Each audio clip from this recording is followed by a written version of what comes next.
Welcome to another episode of Marketing Matchup. I am thrilled, excited, super pumped to have Joanna Irwin from Homrich Berg, Chief Marketing Officer there, alongside Michele Welsh from Verdence Capital out of Hunt Valley, Maryland. The two of you really gracious with your time, joining us here. Looking forward to talking. Let's get into something a little bit that's important to help set up the conversation. Both of you come to your roles having agency experience, which is near and dear to my heart, obviously, running an agency.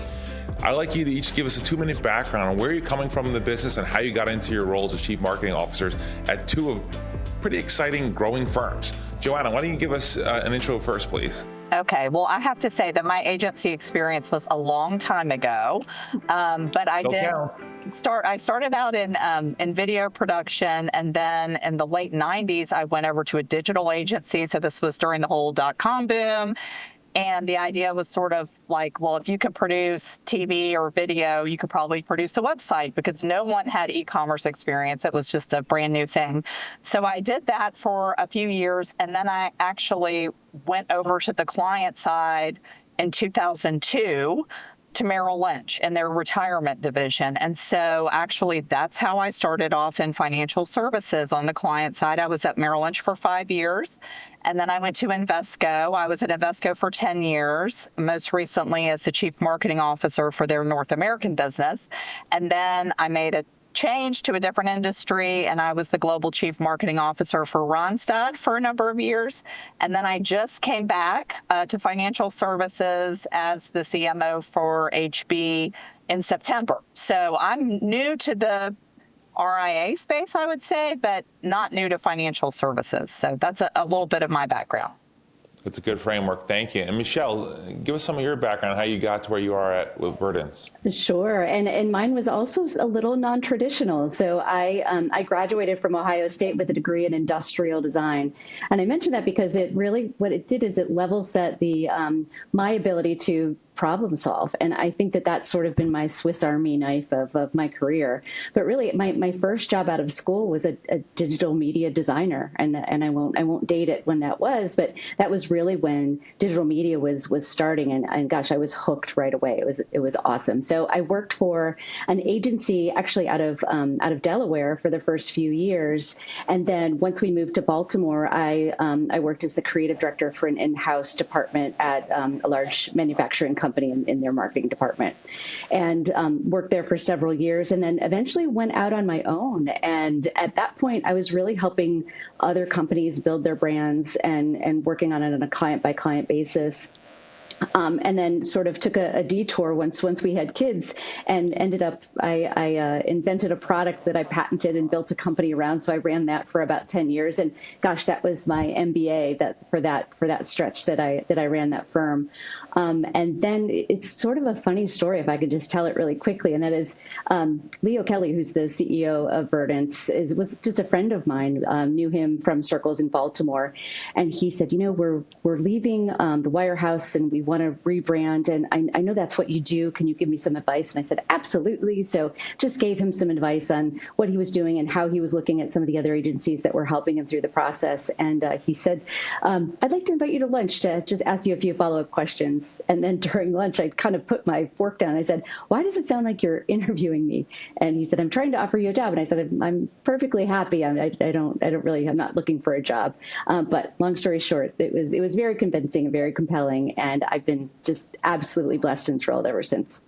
So, Joe, you need to know that my story of how I joined HB is identical to what Michele just said, because I've known Thomas Carroll, who's our CEO, for a long time. We grew up in the same neighborhood, and I ran into him, and he invited me to lunch, and it was a very similar lunch to what Michele is talking about.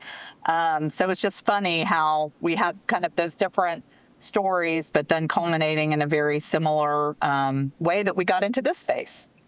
Well, it's interesting. I recently had a chance to moderate a panel on the topic of marketing coming of age up at the Investing Women Conference up in Boston last week. And it was really interesting in hitting that topic, that the idea of marketing coming of age really is also a function of C-level executives like Thomas and Leo wanting to endow the marketing function in a new way. And Michele, if I understand correctly, you were the first named Chief Marketing Officer at Verdence, right? There wasn't a CMO before you, correct? No, there was not. In fact, Yeah. they were sort of the umbrella of Merrill Lynch and then Hightower. So no. And it's funny, Joanna, that you have a similar story, because I think my gut is that it's, marketing is a completely different world than offering financial advice. So I think you want to go into it with a level of comfort if you're going to trust someone to take over a part of the business that you may not necessarily understand. But yeah, so I was the first one, and there may have been skeptics. They were quiet about it, which was okay. But I've been entrusted in a way that has allowed me to be very, very effective in my role, and I think that has been the biggest element in my success here, is just being trusted and also understanding and respecting the role that marketing plays. And gosh, it is becoming more and more essential to have a chief marketing officer and a marketing team to help your brand. I don't think it's optional anymore. Yeah, and I think just the same. I mean, Joanna took over for someone who was wearing multiple hats and was trying to run marketing for HB. And I think seeing that level of empowerment, level of focus given to the marketing role is something I think just taking note as an industry that this is where the puck is moving more and more. We're seeing that level of empowerment. And so it leads me to my first question. I mean, right now, both your organizations, at least optically from the outside, look like you're growing nicely organically and also growing nicely acquisitively, right? You have both pistons firing in terms of how do you grow. And so in looking at that, now, in your marketing stack and what you're approaching, like, how do you balance the demands of growing with intention in the acquisition world while supporting organic growth? What are some of the things you have to get your arms around as your organizations look to really put some force behind marketing to be able to address both sides of that growth puzzle? Michele, you want to take a stab at that one first? Yeah, sure. I mean, that's the daily question, right? How do you balance those two worlds? Because they are both extremely important for the growth of the firm. And I'll start with the acquisition side, and we're very much in acquisitive mode. So I have meetings a lot. We say no many more times than we say yes, of course. But it's so exciting to talk to advisors who are either thinking about leaving the wirehouse or have been on their own and just finally say, enough is enough. I can't do it all myself.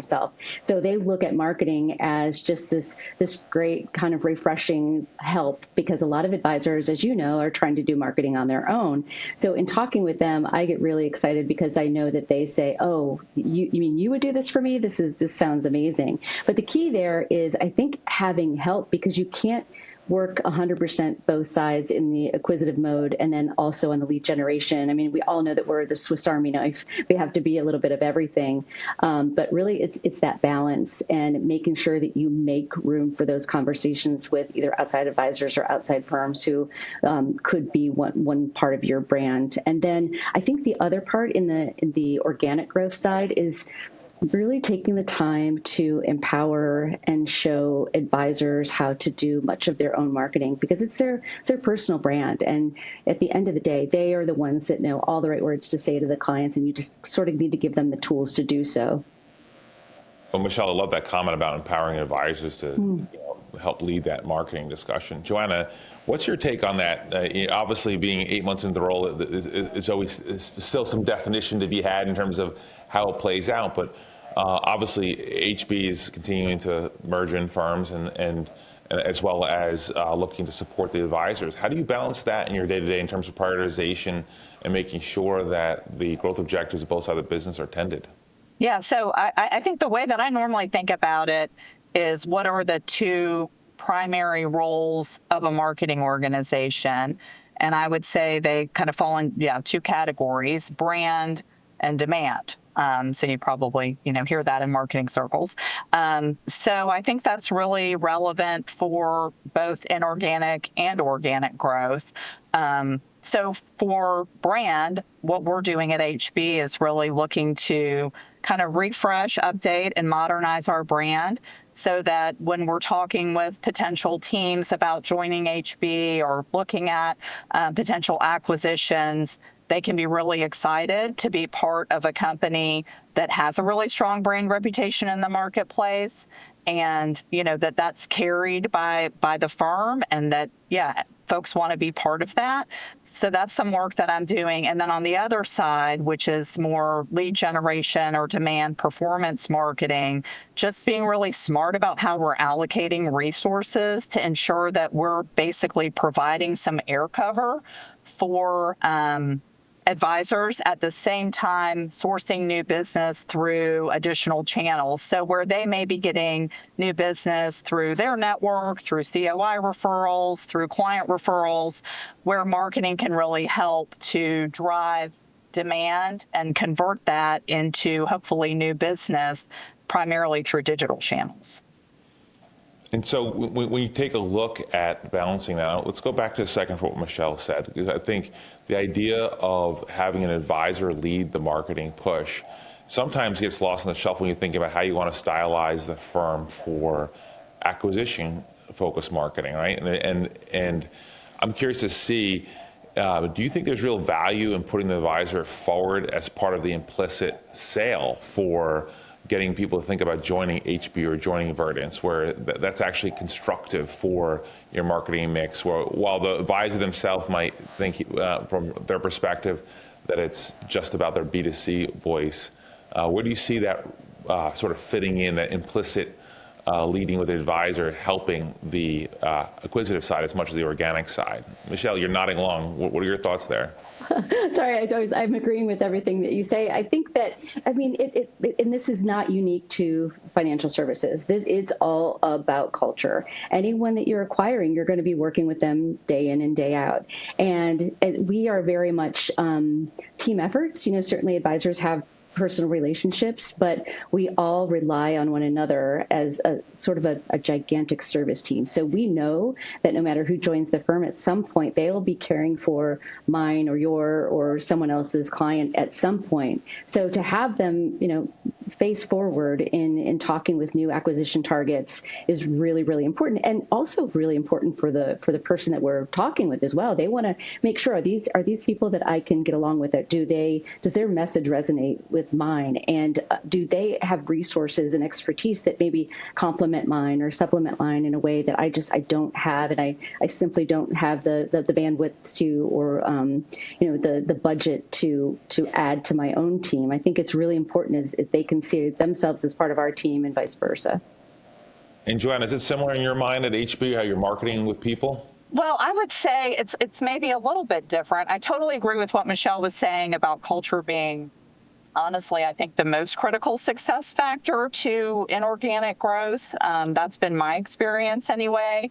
And that comes down to, people fit as well as just more of a philosophy fit. And at HB, we're very committed to the fee-only fiduciary model. And so that's what we're also talking with potential new team members or advisor or advisory groups that are looking to join HB. But the one thing I would say maybe is a little bit different is, and not to say that Michele was saying this, but how we think about it is building a brand for our collective organization.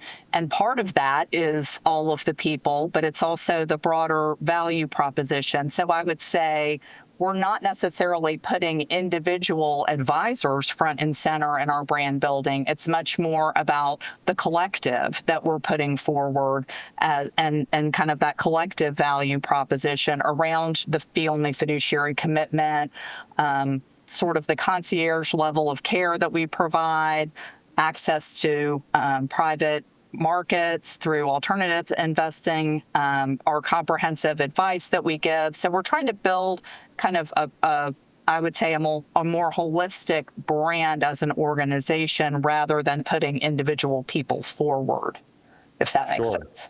Yeah, it makes a lot of sense. And one thing, before we get too far down the line of this conversation, in your intros, you both highlighted the fact that you have a lot of non-wealth management experience. And I think what I find very valuable is when people coming from outside of the industry take a look at what is being done in wealth management and what's working and what isn't. And I'm curious, what advice would you have? And I'll start with Joanna here. What would you think is one thing or two things that you brought from outside of your wealth management experience into your roles that you think was constructive or elevating what your firms are doing that maybe other wealth management firms might have been overlooking, but you were able to bring to the table using the wisdom and experience you had from being outside the wealth management world? Yeah, I mean, I guess I would say mainly probably from a digital perspective and trying to leverage multiple channels to engage through digital.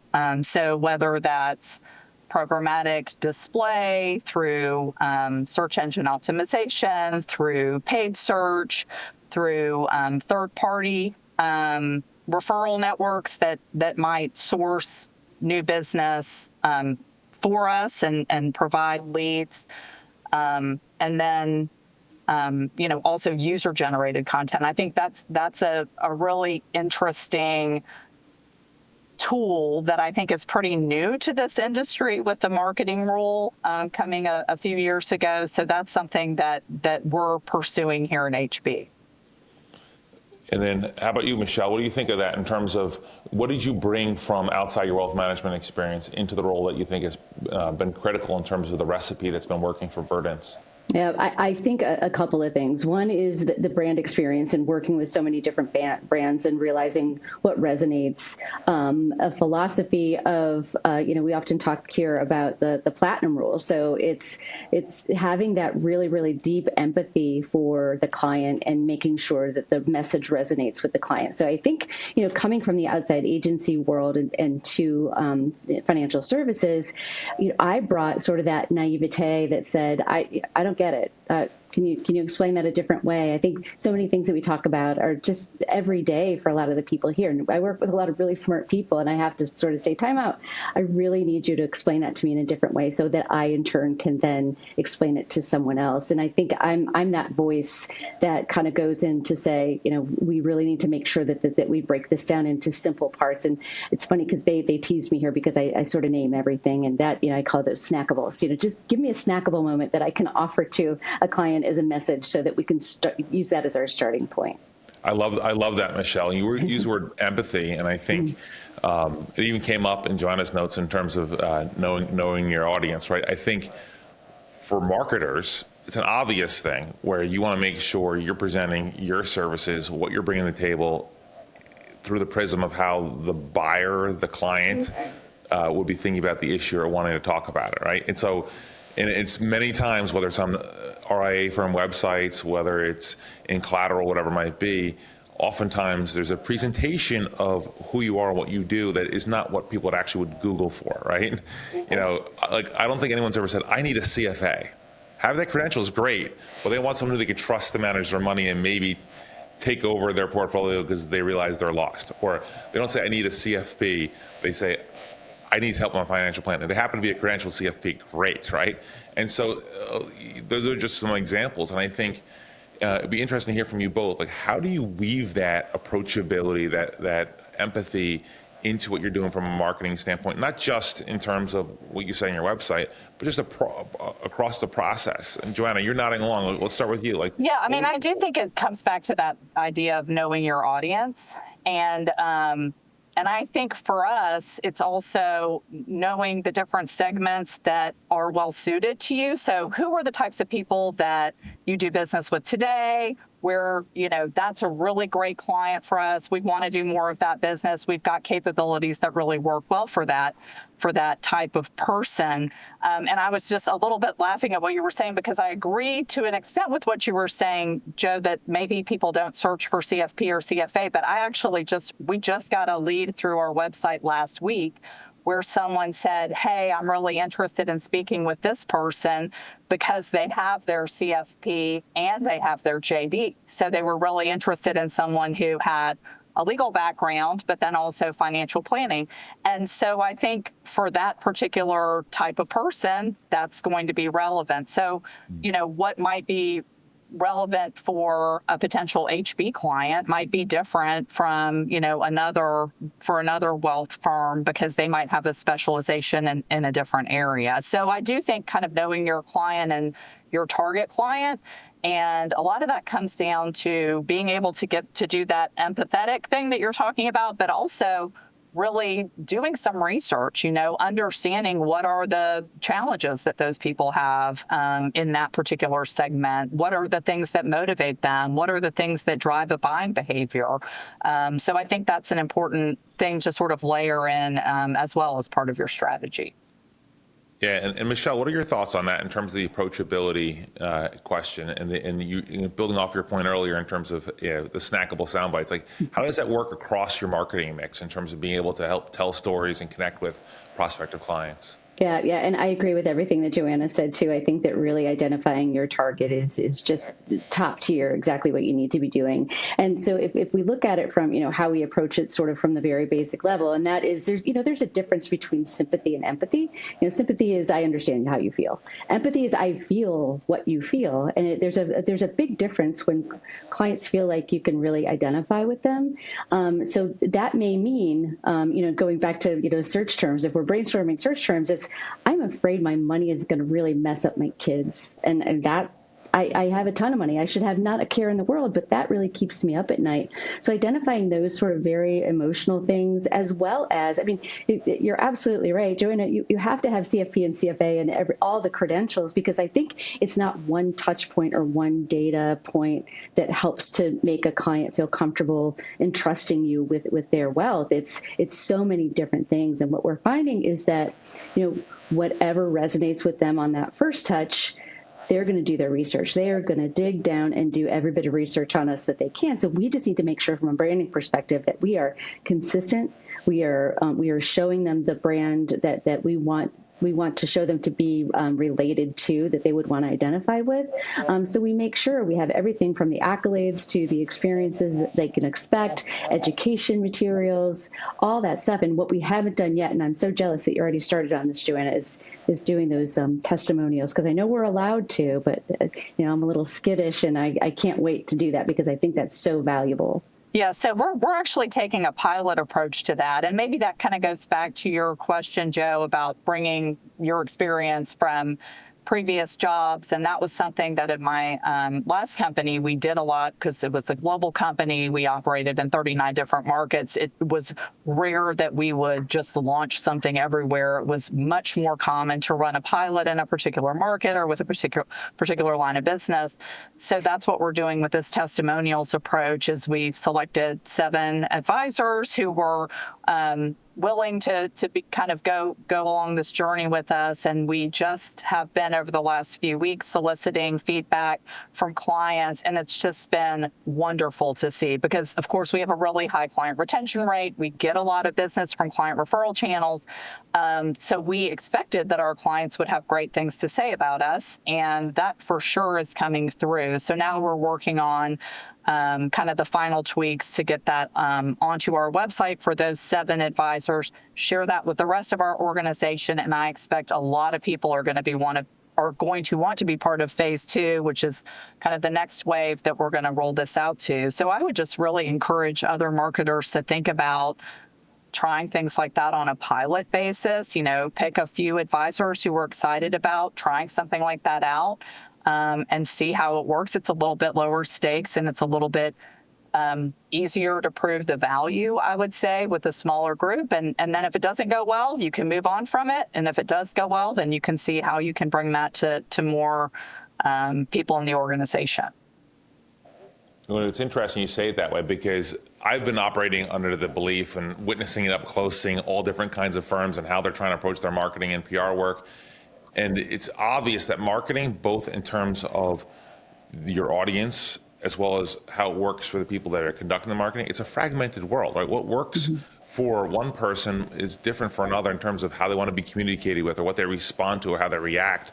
And the idea of a pilot program is also great, Joanna, because you have certain advisors that feels natural to them. It's an extension of who they are. They're comfortable with these things, and it could be something they can exploit. There might be other advisors that, for whatever reason, they're choosing, maybe that feels like it's not the way they want to go.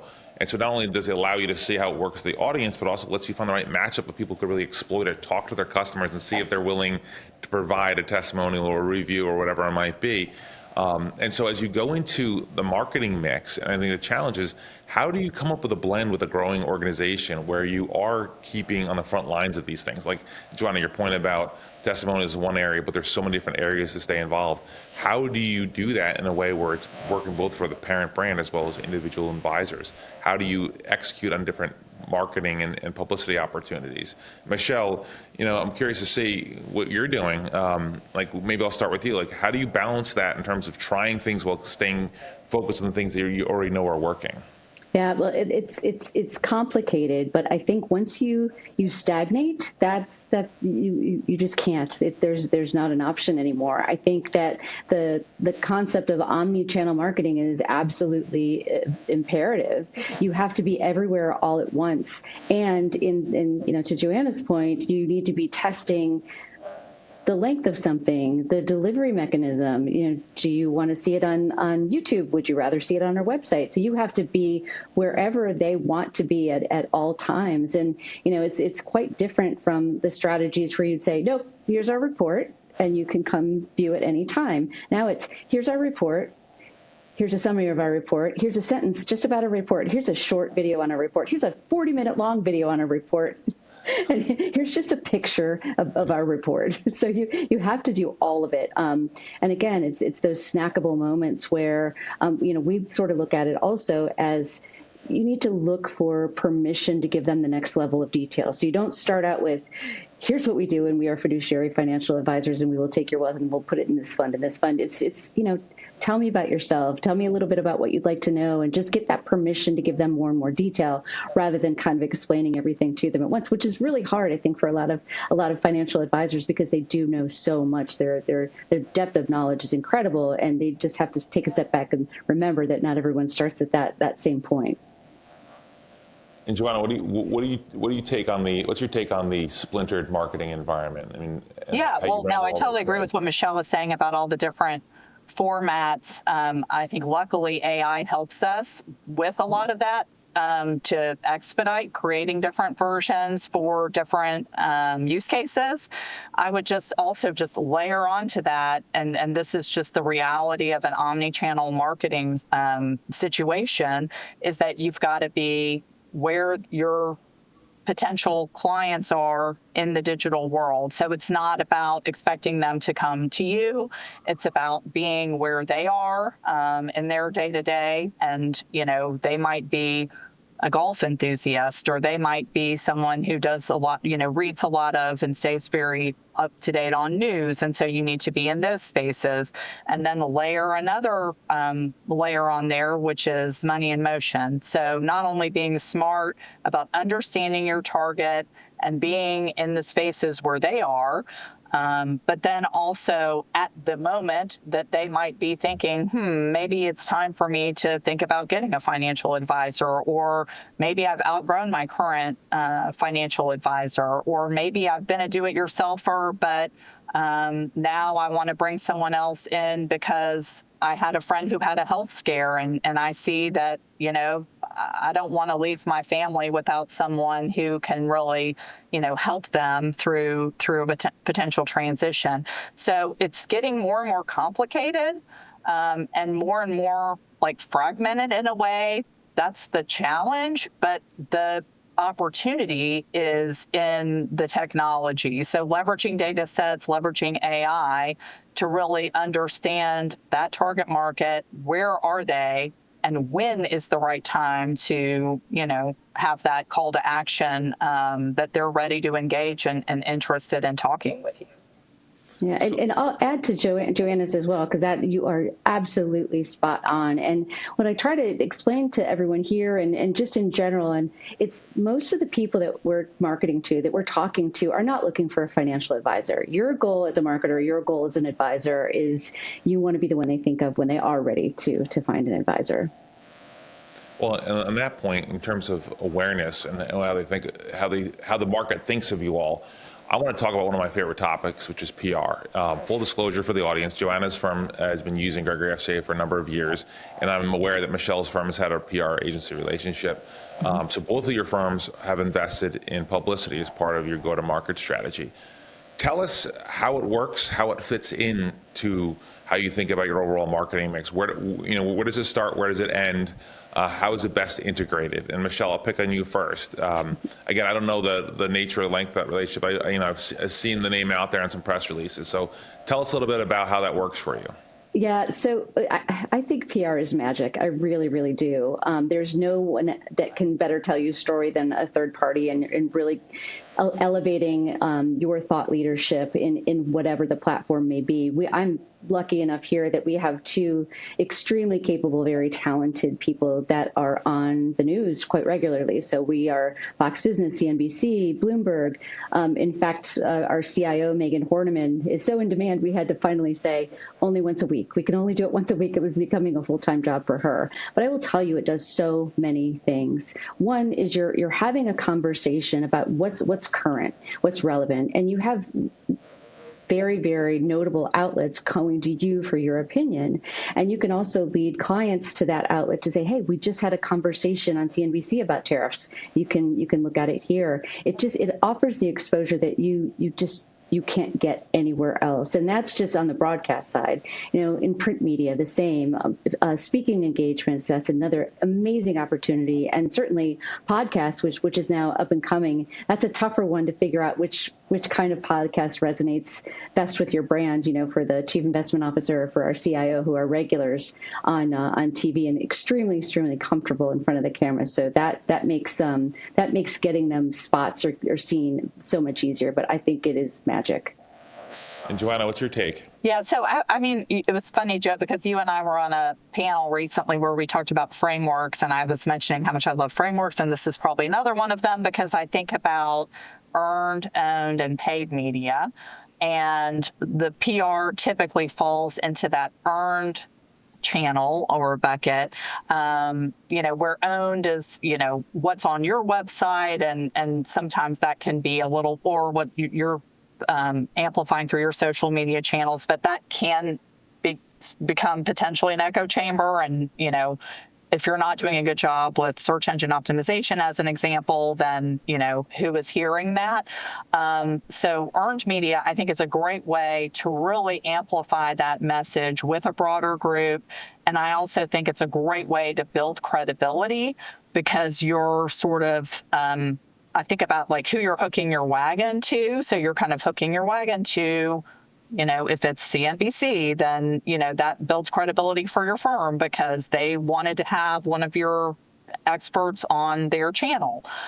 So I think about earned from kind of an amplifying the message to a broader group, and also building credibility. And then, of course, the third channel is paid, which we talked about a little bit, but, what is your paid media strategy in terms of search, social, display, that sort of thing?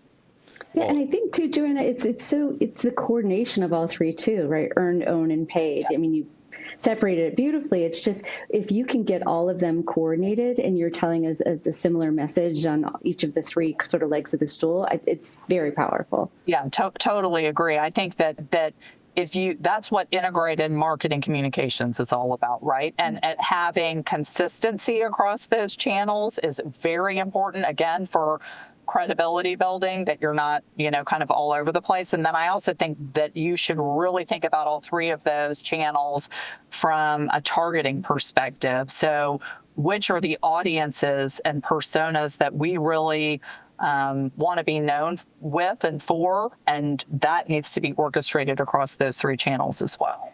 And I think it really goes a long way in terms of not only how it works externally, but how you organize it internally. I would say that there are firms in the wealth management space that will do events. They'll have newsletters. They'll have ongoing content for their clients and email marketing and things like that.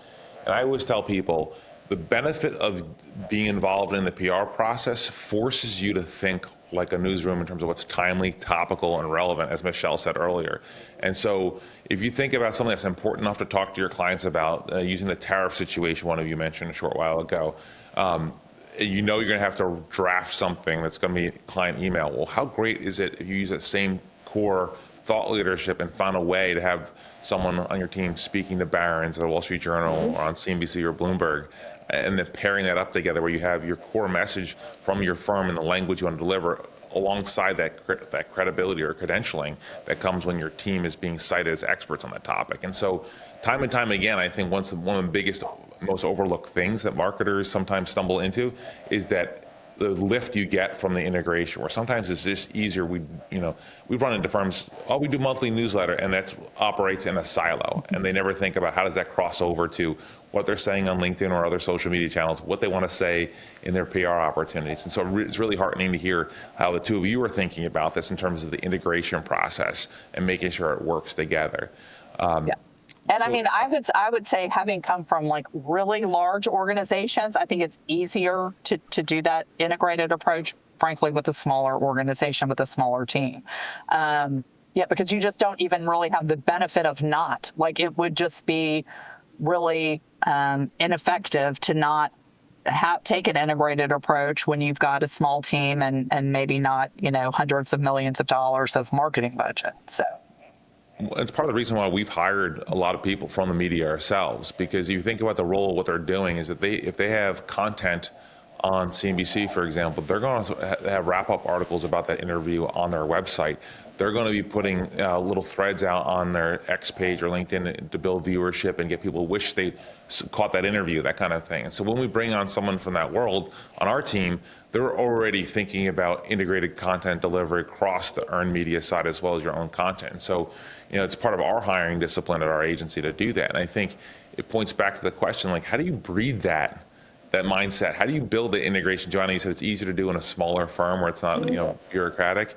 But as you go through and sort of establish your marketing process, what are you doing internally, working with your advisors, working with your CIO and stuff like that, to making sure that that content and that integrated mindset sits in? Is there any anecdotes or ideas you can share?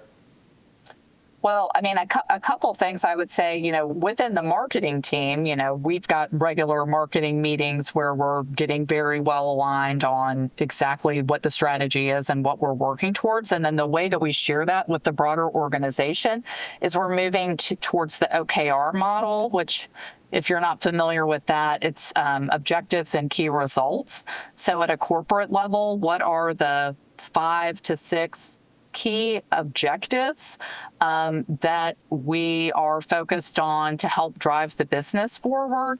And then for marketing, we then publish what our key results are. So these are basically the things that we think are going to help us make progress towards those objectives on a quarterly basis. So being very smart and strategic and in creating those key results, so having them be measurable and time-based and very transparent to the rest of the organization, I think really helps, because then you can show how everything that you're doing ties back to the corporate strategy.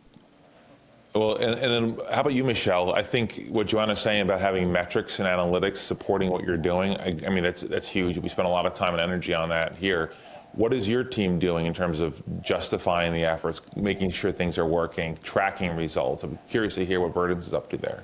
Yeah, and that's the $1 million question, right? And the metrics are return on investment. How many clients did you close from your marketing efforts? And so you can look at vanity metrics and you can say, we had this many views on LinkedIn, we had this many click-throughs or conversions on our ads or our website or our different campaign. We noticed that there's an uptick when Megan is on CNBC, and we can follow the traffic there. And I think that as you're looking at marketing attribution, it's really, really hard to zero in on any one thing. So we almost look at it as, on an annual basis, and then they know we're adjusting as we go quarter to quarter, but we're not adjusting on a week over week or a month over month basis, because we want to make sure that what we're doing is either working or not working, and then adjust from there. Just like our advisors advise the clients, and this is a long-term investment, and everyone understands that marketing is also a long-term investment. Now, we're extremely fortunate that one of the first years that we started really in earnest doing digital marketing, we had 4 absolutely 100% new clients that came through our digital marketing efforts, and a couple of family office prospects and one closed family office client from those marketing efforts. So I was like, phew, we did it in a shorter amount of time. And I think having those early wins was really important, so that everyone who sort of said, what is this digital Google? We don't want to do any of this stuff. They said, oh, okay, we get it now. You go. carry on. You're doing a great job. But I think as you look at, some of the things that Joanna was saying in your earlier question, Joe, is getting out in front of clients with information before either they're worried about it. What you don't want is a client to be sort of blindsided either by the news or something significant that happens in the market. If you're communicating with them over and over and over again and telling them, hey, this is what we're seeing. We're seeing this, that whether it's the consumer price index or housing reports or something, we do a really good job. We have a podcast that we broadcast 3 times a week, and it's Markets with Megan. It's 2 minutes, but it really, for the clients that really want to know, like minute by minute, what's happening in the markets, they can just tune into Megan. So we're in that sweet spot. We're not as big as Joanna's firm, and we're not really small anymore. We're about 50 people, and so far it's been okay. And just communicating throughout the team that they know we have the channels, they know to look into the channels, they know we have content on social media every single day. And they know where they can go for information. So we've sort of taken the friction out of them finding the information that they want to share with clients. And then additionally, we just do some training with them every so often, that whether that's LinkedIn training or some messaging training. We're currently doing a company-wide initiative called the Verdence Way, just where we're kind of checking in to make sure is every client receiving the exact same experience across all functions of the business. So just make sure that we're consistent and we're learning from teams as we do those kind of exercises as well. I think training and building it in-house is an amazing commitment, right? And it's one of the things I like to talk about in terms of how do you get people in the right mindset organizationally, even if they're not marketers. How do you make sure that they're accomplices or ambassadors, even if they're not mandated to help on the biz dev or marketing front, right? And so I think that's fantastic what you're doing there.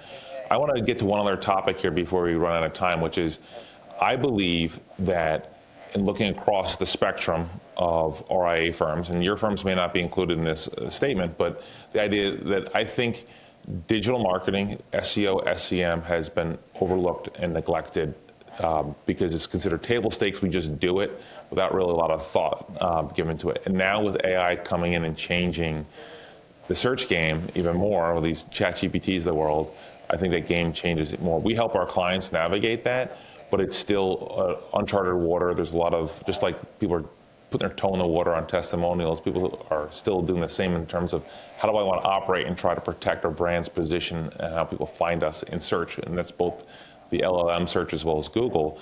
And so my question for you two, with that setup, is when you look at that idea of why are firms not doing enough there? What's driving, what are the catalysts? And Joanna, I'm sure you walking in, the HB probably has opinions on what you need to do to improve, and I'm sure Verdence's own journey. But what's the holdup there? And what are the things that, if you're going to recommend a firm saying, hey, we want to reboot our digital presence, what are some of the things, pieces of guidance you would give to make sure they are capitalizing the AI opportunity and also making sure they're not falling asleep at the wheel with their SEO and SEM? Love to hear your thoughts. Joanna?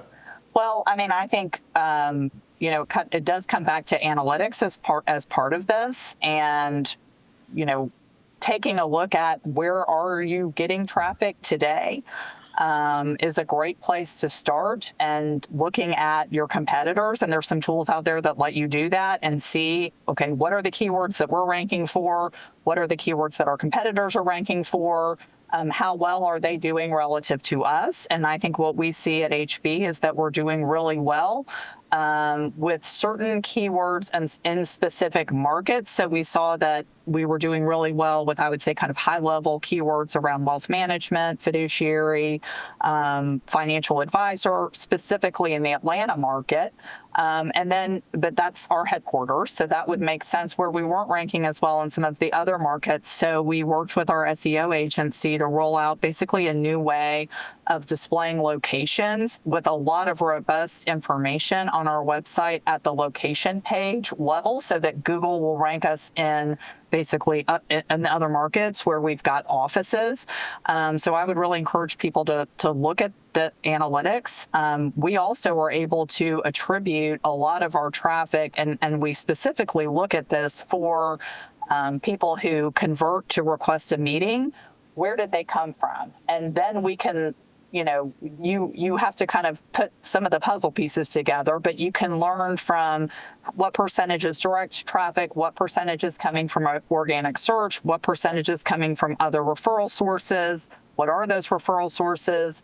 We see ChatGPT inching up as a referral source for traffic to our website, which helps us to to see and kind of make the case for we need to make sure that we're investing in how we're ranking in LLMs. And the way that people search or use LLMs is different than the way they use Google. They're not typing, financial advisor near me. They're asking the LLM questions. So is your search set up so that you will rank for those questions in the LLM? So, that's something that we're working on, constantly monitoring and trying to learn from the data, basically, to inform our strategy. That's fascinating. And Michele, in terms of your business, what's the evolution been with the digital marketing? What advice do you have for firms that are trying to do better in that front?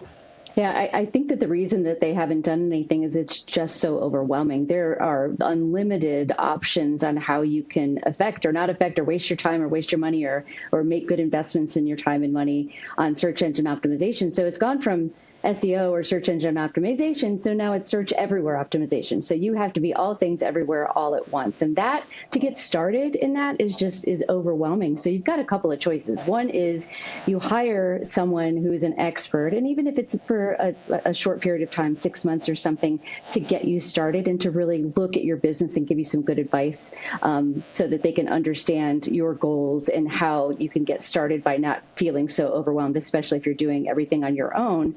I think that's a great way to get started. But really, it's take a little piece and just focus on that and try not to let all the other noise get in the way. Just do something meaningful. And I always tell people to, especially outside of our firm, other advisors, lean into something that you're really good at. If you're really good at videos, do more videos. Make sure you have transcripts and just get them out there. Joanna was talking about ChatGPT searches. One of the easy things that they can do right off the bat is start putting some FAQs on your website, because you're sort of giving ChatGPT the script. Here's the question and here's the answer. So that's one really, really small thing you can do to get started. And gosh, for the 5 things that I just mentioned, there are another 500 just behind that. So if you've got the energy, there's certainly no end of things that you can do to start your marketing efforts. But my biggest, I think, advice for folks is just get with someone, hire them to get their expert advice, to take a look, audit your business, audit your marketing, your current marketing, give them realistic expectations of what you're willing to put into it, both from a time and budget standpoint, and then make a plan and just make it a year-over-year plan. And it could take 2 years, it could take 5 years, but just keep at it and keep incrementally making those changes and adjustments to your marketing. And I think it'll get you where you want to go. Well, that's, I think, great advice from both of you. And so we have one last question before I ask you both for your final points. The question is this. I love stats, and I see things all the time, from whether it's the custodian benchmark surveys that talk about growth rates or where people are spending their money. And something just jumped off the page. I was reading something recently where they talk about fewer than 1 in 10 firms with $1 billion or more in AUM in the RIA world have a named chief marketing officer. It doesn't mean they don't have someone caring about marketing, but fewer than 1 in 10, right? And the second thing is, second stat is corollary to it, of the top 100 fastest growing RIA firms that are also over $1 billion in AUM, about half of them have CMOs, right? And so I want you to react to that. What does it say about the future of marketing? How can marketing be a differentiator for firms, both in terms of the organic as well as the acquisitive game, right? I'm curious to see what your thoughts are on those 2 data points. Michele, I'll let you have a stab first. Yeah, I think that you'll see that number skyrocket in the next even 6 months to a year. Every conference that I've been to recently, they talk about so many things, alternative investments, they talk about due diligence, and the number one topic is marketing. And people are really understanding the value of marketing, the effectiveness of marketing, and that they really need to, if they haven't been focused on it, they are getting left behind. So you're going to see that disparity between the firms that have and the firms that have not. put me on the record right now. You're going to see that just grow. The difference between the two, the delta is going to be enormous. Yeah, I totally agree with Michele. Absolutely. And I think something that's really influencing this, and I think will continue to influence this in the RIA space, is the private equity money that's now more and more in the space and interested in the space. These private equity firms understand the value of marketing, and they see the opportunity that the firms that aren't investing in this are leaving on the table. So I totally agree with what Michele said. I think it's just going to accelerate. And then the difference between the folks who understand and capitalize on marketing as a strategic driver of organic growth will continue to outperform other firms. Well, it's fascinating. I'm bullish on marketing in the industry as well. For those of you that see me out and about, I gravitate towards the people that are trying to build a story. I think there's so much to learn. We're in early days. If the RIA world is sort of in the early innings around the year 2000, I kind of think 2025 is that same inflection point in terms of the empowerment of the CMO, because I do think we're going to see a lot more C-level empowerment for firms looking to grow. And even if they think their future is to get married into a larger organization, they're going to need to have a track record of strong organic growth to be able to make them sells more saleable into those environments. So I agree with you, I'm bullish. So now we're the part of the podcast, I'd just like to have each of my guests give their final point, their final takeaway. I call it the parting shot. So any piece of advice, wisdom, outlook you have, everything's fair game. Your chance to just, if you want to part some wisdom or ideas for up and coming marketers, go for it. If you have ideas about where the industry's heading, share it. Love to hear from you both. Joanna, I'm going to put you on the spot first. What's your parting shot for us? Well, I guess I would just encourage people to really understand their brand and value proposition, to understand their target audience. So I think the more that can be segmented and the more work that you can do really understanding what is the ideal client for your company, the better. And then leverage data and analytics to inform your strategy and track your progress and success. And please use digital channels wherever possible. I mean, I do think, you mentioned this, Joe. I think this is probably the area that, maybe this industry is a little bit behind on, but I think quickly making up time. So really encourage people to take an omni-channel approach to their digital. So I guess those would be some of my takeaways. Michele, your turn. So one of the things we didn't talk a ton about, we mentioned it a few times today, and that's AI. So my parting words are: get in there, start using it responsibly. And to get started, what I will also say is don't use AI for AI's sake. Think about strategies, think about bottlenecks, and use it according to what you already need and the things that you think that are really slowing your business down. We always say removing friction from the process or adding acceleration to the process. So when we look at how we're leveraging AI, we sort of run it through a filter, and we call it AAI. So it's accuracy, acceleration, and innovation. So if we can fit our initiatives within those buckets, we know that it's going to make a measurable difference in how well we can perform and how, the kind of experiences that we can give our clients, a faster experience or more innovative experience, and really putting that tight governance around it right from the get-go. You don't want to, I caution our young people that are starting in AI is that if you are not paying for the product, you are the product. So make sure that you're using it responsibly. If you want to start using it, let's get a paid subscription. Let's lock it down so that the information is secure. And even when it is secure, don't put any client information in it. So really making sure you have the governance around AI, but getting started using it. And I think you're going to see, again, this industry is changing so quickly. We talked about how marketing is affecting change so rapidly. I think AI is doing the same thing. And it's changing, it's changing every month. It seems that there's another tool, but getting all your data together in one spot, getting it clean, you're going to be able to do so much with it, especially, we're already seeing rumblings about agential AI and, everyone having an AI agent on their desktop that helps them do those mundane tasks, those repetitive tasks that sort of bog them down there each day. I think everyone getting an appetite for AI and starting off on the right foot is imperative. Well, I love it. We're big believers in the utility for AI in our agency. It doesn't replace the human aspect of it for sure, but I think it only empowers those people that have the right mindset to connect better, as you say, accelerate, make it more efficient, innovate. I love it. It's awesome. Joanna, Michele, both of you, tremendous. Thank you for being so generous with your time. It was a real treat for me to have you both on the show. Thanks for hanging with us again. Joanna Irwin, Chief Marketing Officer at Homrich Berg, soon to be HB perhaps. And we have Michele Welsh from Verdence Capital. Thank you both, and Thank you. Talk to you soon. Thank you. Thanks for listening to Marketing Matchup, a production of Gregory. If you like what you heard, please listen and subscribe wherever you get your podcasts.